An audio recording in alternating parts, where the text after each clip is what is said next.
Hello అండి, అందరికీ hi. ఈరోజు నేను మైగ్రేన్ తలనొప్పి టాపిక్ గురించి మాట్లాడబోతున్నానండి. మైగ్రేన్ తలనొప్పి కారణాలు, లక్షణాలు ఏంటో మనం చూద్దాం. మైగ్రేన్ తలనొప్పి గురించి ఆలోచించినప్పుడు అది కేవలం తలనొప్పి మాత్రమే మనం అనుకుంటూ ఉంటాం. కానీ మైగ్రేన్ తలనొప్పికి అనేక దశలు ఉన్నాయి. ప్రతి దశలో విభిన్న లక్షణాలు కూడా ఉంటాయి. వాస్తవానికి 4 దశలు ఉన్నాయి.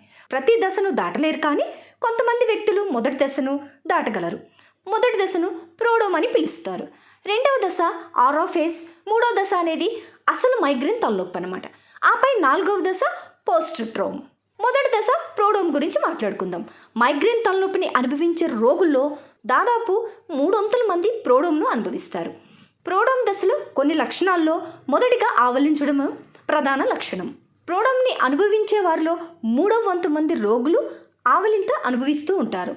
ఆవలింత హైపోథాలమస్లో డోపమినెర్జిక్ చర్య కారణంగా కనిపిస్తుంది. డోపమినెర్జిక్ చర్య కారణంగా ఇది అసాధారణమైన డోపమైన్గా కనిపిస్తుంది. ప్రోడోమ్ సమయంలో ఆవలింతలతో పాటు మరొక లక్షణం బద్ధకం. హైపోథాలమస్లోని కార్యకలాపాల్లో బద్ధకం కనిపిస్తుంది. కేవలం అలసిపోయినట్లు లేదా ప్రోగ్రాంలో శక్తి లేకపోవడం వల్ల మనము ఫోటోఫోబియాను కూడా చూడవచ్చు. ఫోటోఫోబియా అనేది లైట్ ఫోటోకి సున్నితత్వంగా ఉంటుంది. లైట్ ఫోబియా అంటే భయం. అయితే ఈ సందర్భంలో మైగ్రేన్ అనేది చాలా సాధారణ అనుబంధ సెన్సిటివ్ పరిస్థితి. కాబట్టి ఒక వ్యక్తి ఫోటోఫోబియా లేదా కాంతికి సున్నితత్వాన్ని అనుభవిస్తే వారు మైగ్రేన్ను ఎదుర్కొనే అవకాశాన్ని ఉంటుంది. వారు మైగ్రేన్ యొక్క మొదటి దశ ప్రోడోన్ కలిగి ఉండవచ్చు. వారు మైగ్రేన్ యొక్క మరొక దశలో కూడా ఉండవచ్చు. దీనివలన కొంత దృష్టిలోపం కూడా రీజన్గా కనిపిస్తుంది. పాత్వే డిస్ఫంక్షన్ ఎటియాలజీ కారణం పూర్తిగా తెలియనప్పటికీ మైగ్రేన్ తలనొప్పి యొక్క ప్రోడోమ్ సమయంలో ఫోనోఫోబియా కూడా ఉండవచ్చు. ఫోనోఫోబియా అంటే కొంచెం సౌండ్ని కూడా మనం భరించలేం. ఫోనోఫోబియా ఎందుకు సంభవిస్తుందంటే అంతర్లీన ఫిజియాలజీలో ఏం జరుగుతుందో మనకు తెలియదు కాబట్టి మొదటి దశలో కొనసాగుతుంది.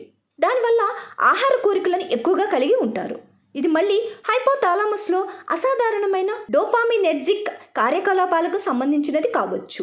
ఇలా ఉన్నవారు అధిక దాహాన్ని అనుభవిస్తారు. వీరికి ఆహార కోరికలు ఎక్కువగా ఉంటాయి.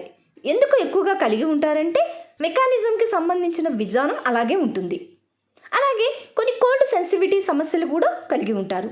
ఇది ఉష్ణోగ్రత అవగాహనలో మార్పు వల్ల కూడా కావచ్చు. చెమటతో వారు చాలా వేడిగా అనిపించవచ్చు. వారు చాలా ఎక్కువ చెమటలు పట్టేటువంటి సమస్యలను కలిగి ఉంటారు. ప్రోడోమ్ యొక్క సంకేతాలు, లక్షణాలు మానసిక స్థితి మార్పులను కలిగి ఉంటాయి.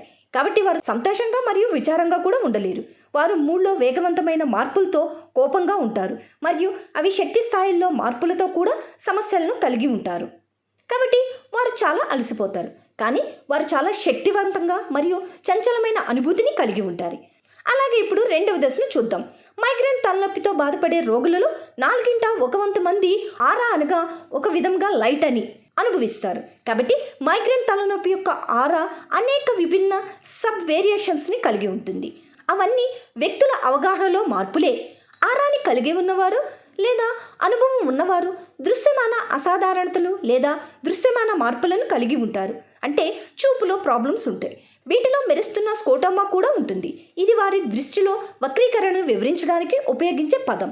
వీరు మార్పుల్లోనూ హెచ్చుతగ్గులకు గురవుతారు. కాబట్టి వారు చతురస్రాలు మరియు వృత్తాలు, త్రిభుజాలు, వివిధ రకాల ఆకృతులను చూడగలరు. తద్వారా వారి దృష్టిని నిరోధించవచ్చు. వారి దృష్టి క్షేత్ర రూపాలను కలిగి ఉంటారు. తద్వారా వారి దృష్టి యొక్క భాగాలు పూర్తిగా నిరోధించబడతాయి లేదా చీకటిగా మారవచ్చు, అంటే అంధత్వం రావచ్చు. ఆరా అత్యంత సాధారణ గ్రహణ మార్పు కాకుండా మనం శ్రవణ, ఇతర ఇంద్రియాలను కూడా చూడవచ్చు. ఇది ఒక బలమైన తలనొప్పిగా ఉంటుంది మరియు ఇది 4 నుండి 72 గంటల వరకు ఎక్కడైనా ఉంటుంది. కాబట్టి ఇది రోజుల తరబడి కొనసాగుతుంది. ఈ తలనొప్పి మన పనితీరును బట్టి తీవ్రమవుతుంది. ఇది ప్రకాశవంతమైన లైట్లు వంటి కొన్ని పర్యావరణ కారకాలతో మరింత తీవ్రమవుతూ ఉంటుంది. ఇది విశ్రాంతి తీసుకుంటే తరచుగా మెరుగుపడుతుంది. వాతావరణంలో మార్పులు ఉండడం వల్ల తలనొప్పితో సంభవించే కొన్ని రిలేటెడ్ లక్షణాలు ఫోటోఫోబియా, ఫోనోఫోబియా, వీటి వల్ల వికారం మరియు వాంతులు, తలనొప్పి కూడా సంభవించవచ్చు. తర్వాత రోగి 3వ దశ దాటిన తర్వాత వారు 4వ దశకు ప్రవేశిస్తారు.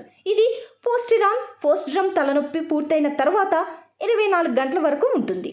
రోగులు అలసిపోయినట్లు వర్ణిస్తారు. కాబట్టి వారు చాలా అలసిపోయినట్లు కూడా భావిస్తారు. వారు చిరాకుగా ఉంటారు, తక్కువ ఏకాగ్రతను కలిగి ఉంటారు, వారికి డ్రౌజీ కూడా ఉండవచ్చు. మైగ్రేన్ తలనొప్పిని ఎలా నిర్ధారిస్తారు? తలనొప్పి రుగ్మతల వర్గీకరణ వలన.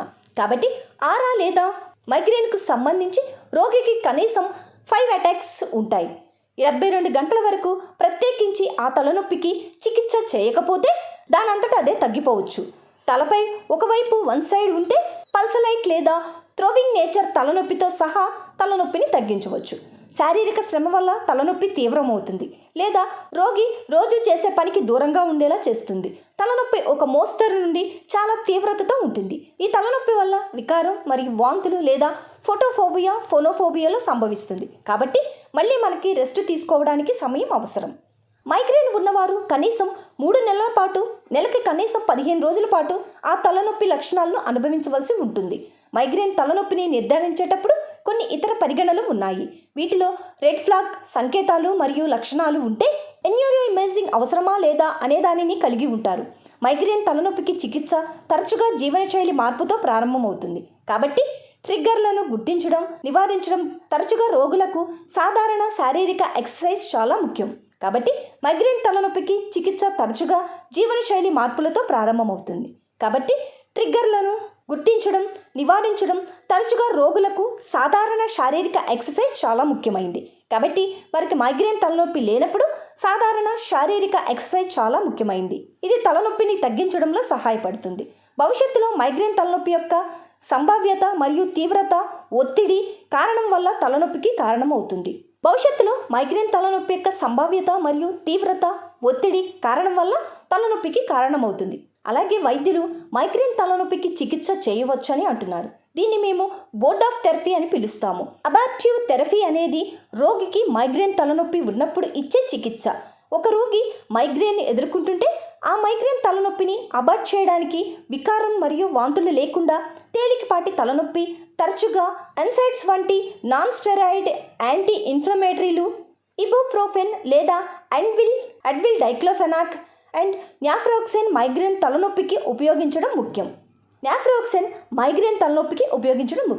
మైగ్రేన్ తలనొప్పిని అబార్ట్ చేయడానికి ఉపయోగించే మరొక మందులు ట్రిప్టాన్లను కలిగి ఉంటాయి. ట్రిప్టాన్లు 5-HT1 రిసెప్టర్ని చూపించాను. కాబట్టి ఆ రిసెప్టర్ని యాక్టివేట్ చేయడం వల్ల మనం మాట్లాడిన వాసో యాక్టివ్ని యూరోఫే ఫ్లైడ్ల విడుదలని చాలా వరకు మాడ్యులేట్ చేయవచ్చు. కొన్ని ట్రిప్టాన్ మందులలో సుమాట్రిప్టిన్, రైజోట్రిప్టాన్, జొమాట్రిప్టిన్, న్యూరోట్రిప్టిన్ మరియు ఆల్మోట్రిప్టిన్ ఉన్నాయి. అయితే హృదయ సంబంధ వ్యాధులతో బాధపడుతున్న వారు, గర్భిణీ రోగులలో మరియు పేలవంగా నియంత్రించబడిన రక్తపోటు ఉన్న రోగులలో ట్రిప్టాన్లను ఉపయోగించరాదని గుర్తించడం చాలా ముఖ్యం మరియు దీన్ని 10 రోజులకు మించి ఉపయోగించకూడదు. నెల తర్వాత యాంటీనాసిమ్స్, యాంటీమెడిక్స్ కూడా వాడవచ్చు. కాబట్టి చాలాసార్లు రోగులకు సమస్యలు ఉండవచ్చు. వికారం తగ్గించడానికి మందులు ఉపయోగించడం ముఖ్యం. మైగ్రేన్ తలనొప్పికి అబార్టివ్ థెరపీగా ఉపయోగించే మరొక లెవెల్ మందులు ఎర్గోట్స్. వాటిలో ఒకటి డైహైడ్రో ఎర్గోడమైన్. కాబట్టి అవి అబార్టివ్ థెరపీలు. ఇప్పుడు నివారణ చికిత్సల గురించి మాట్లాడుకుందాం. ఈ మందులు తీసుకోవడం వల్ల భవిష్యత్తులో మైగ్రేన్ తలనొప్పి వచ్చే ప్రమాదాన్ని తగ్గిస్తుంది.